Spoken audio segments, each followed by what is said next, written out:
苦楚之战第10章，东瀛所陪去。第2集，林浩恩一家在东京国立博物馆遇到的美军军官，竟是他从前的同事约尔，现任驻日美国海军航空队机械师。眼前日本的情形把严保辉带到民国26年，也就是1937年，平安夜沦陷的杭州城。相似的废墟，相似的蓝绿，不同的是地方和人种。他在想，当年在杭州城骑高头大马耀武扬威入城的日军今何在？他们也许在日本街头步行执逐，也许在战犯监狱收押待审，也许因伤残无法出门，也许早已成了神社的牌位。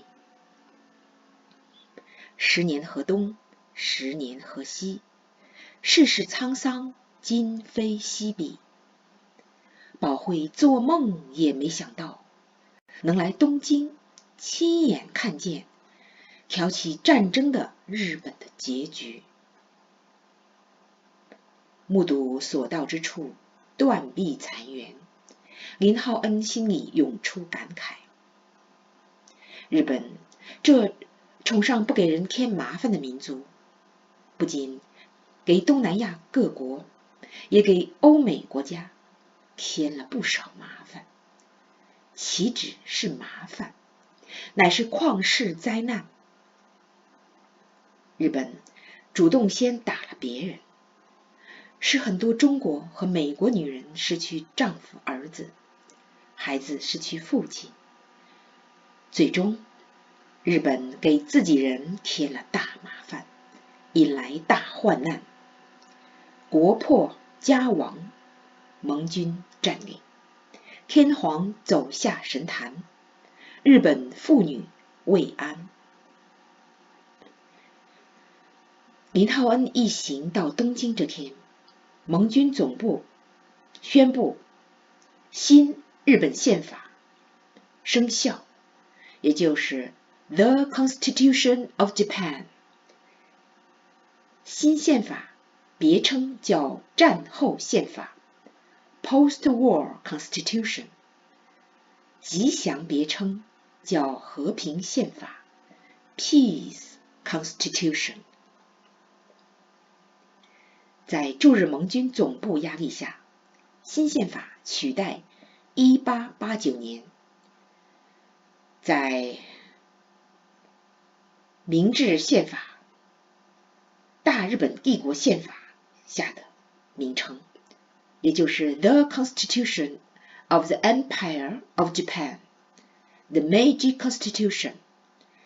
根据新宪法，从此日本不能自称大日本帝国 The Empire of Japan， 这已用了58年的国号。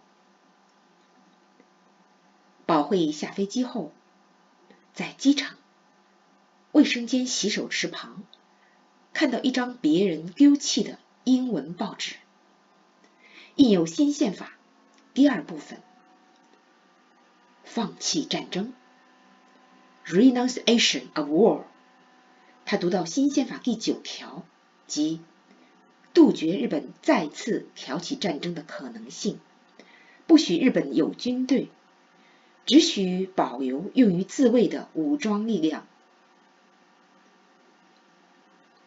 浩恩，看来中日不会再打仗了。保辉上车后对丈夫说：但愿如此，不过未来变数多，世事难料啊。浩恩说。林浩恩一家3口被安排在东京台东区谷中 Yanaka 僻静小巷上坡，一座前后有草坪树荫的日式木屋暂住。林浩恩为这个暂时的小窝取名林延阁，这是他首次用夫妻二人的姓来命名的居所。严保惠很满意，来日本住在一个译成中文叫做谷中的地方，这使他想起带给他许多安慰的英文圣诗 The Lily of the Valley 谷中百合花。入住林延阁第3天，保惠带着半岁多的女儿航勇去早稻田大学，准备递交读博申请材料。到了学校才知道，这所名校在美军对东京战略轰炸中未能幸免于战火，1/3校舍成废墟。战争结束前不到2年，4500名早稻田大学的在校生应征入伍，被送到中国、东南亚、太平洋战场。很多学生还没有来得及用上他们所学的知识，已丧失了年轻的生命。日本遭受的战争惩罚，日本大学生的悲剧青春，使严保惠对日本人的仇恨渐渐转化为反思。他想起3年前陈本夫遗书中对他的托付，要他写完他没有完成的《善之物语》。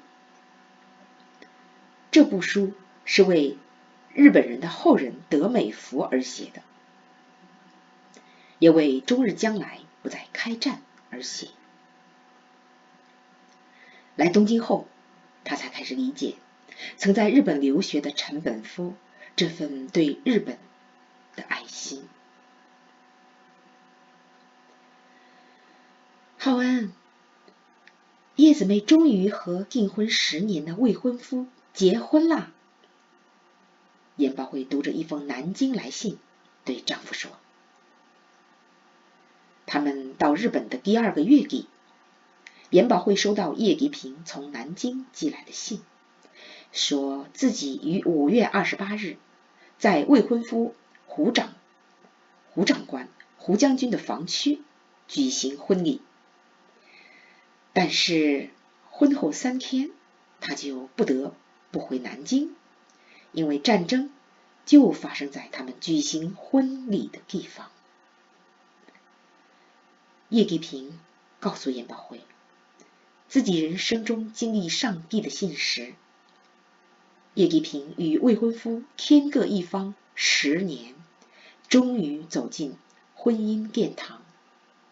期间，他承受多年的孤单、忧愁、闲言。信仰的支撑同祷告的力量，使他终于看到他所相信的结果。他与未婚夫彼此忠诚到底。到日本次年5月1日礼拜六下午，林浩恩带着怀孕2个月的妻子严保惠并1岁多的女儿林航勇去住家附近东京上野公园散步，顺便带女儿去东京国立博物馆看看。他们走到东京国立博物馆的后花园，保惠想依湖而拍一张全家福，就让浩恩去请一位正在湖边独自欣赏日本庭院风光的美军军官来帮忙当临时摄影师。浩恩走过去，用英文对军官说：“先生，对不起，打扰了，可否帮我们拍张照？”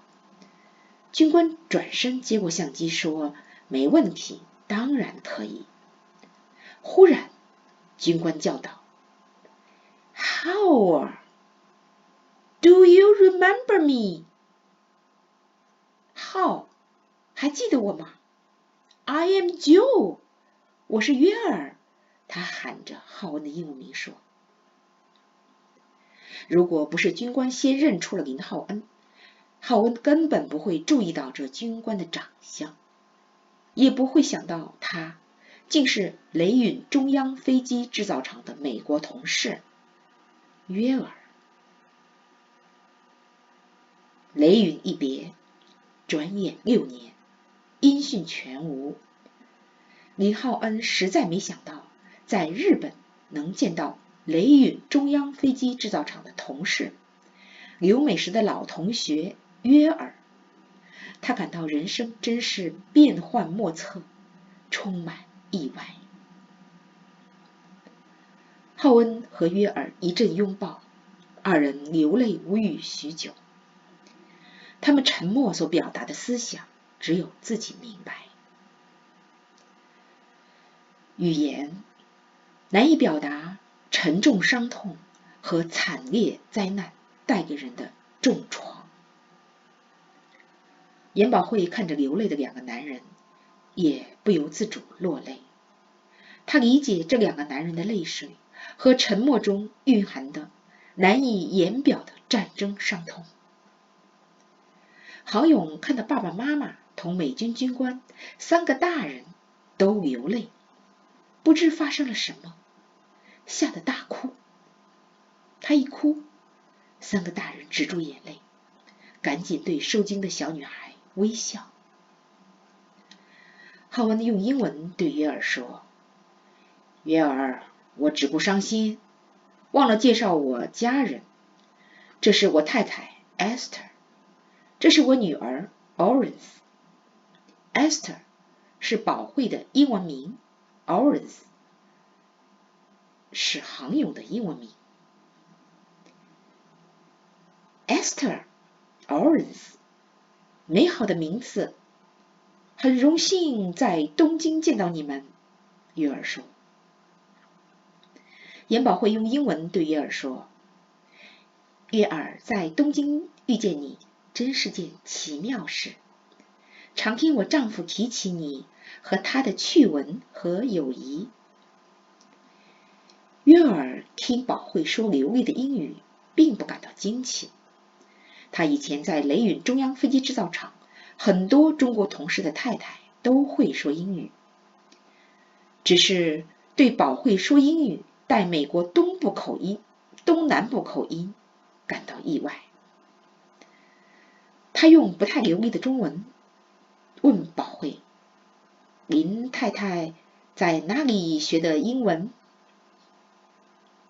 中国，保慧用汉语回答。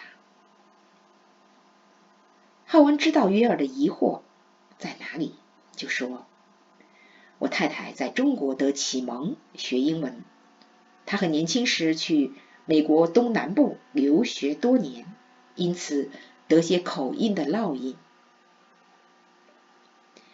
难怪我听林太太说英语，还以为她来自美国东部，约尔说。对了，约尔，你跨海到日本，是来向日本人宣告最后的审判和悔改得救的好消息吗？浩恩调侃说。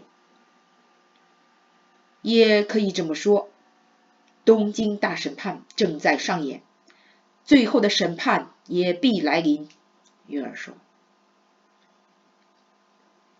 保慧带女儿航勇离开湖边，让浩恩和约尔2人安静叙旧。